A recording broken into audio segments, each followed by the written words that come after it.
Bonjour, je vous présente le Sony Xperia Sola, un smartphone Android avec un écran de 3,7 pouces en 480 par 854. Il a un processeur dual-core 1 GHz, 512 Mb de RAM et il est sur Android 2.3 avec une mise à jour promise pour bientôt. Alors on va faire un petit tour de l'appareil. Donc on a ici les trois touches habituelles, retour, home et menu.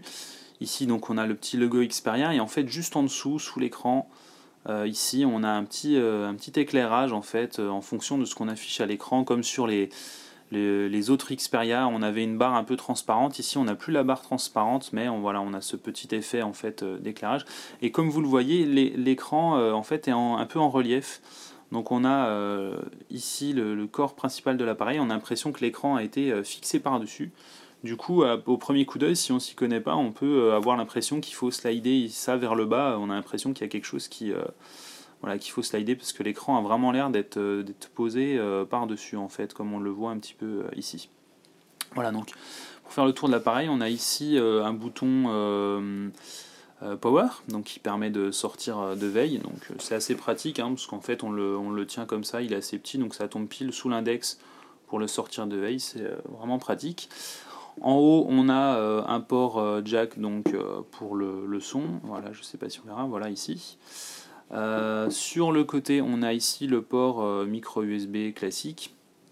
Les touches de volume qui sont ici. Donc là encore, on y accède assez facilement avec le pouce. Et ici, on a le bouton pour déclencher l'appareil photo. Voilà, je sais pas si on verra avec l'éclairage. Voilà ici. Donc ici, les touches de volume, et ici donc la touche pour l'appareil photo. L'appareil photo, donc c'est un 5 mégapixels avec flash, donc autofocus, photo géotaguée, etc. Capable d'enregistrer en 720p. Alors comme on le voit, ça salit un peu là, mais bon, c'est plutôt la lumière qui fait ça, parce qu'en fait, enfin les reflets, mais en fait, bon, ça salit pas tant que ça, beaucoup moins qu'un Galaxy S3 par exemple.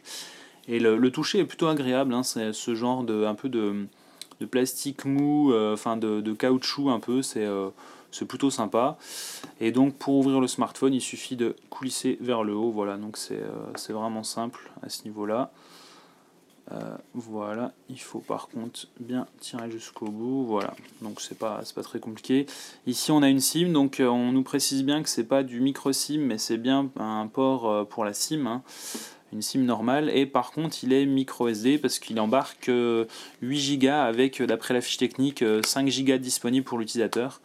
Donc du coup, forcément, en plus de ça, on nous propose un emplacement micro SD, donc on va pas s'en plaindre.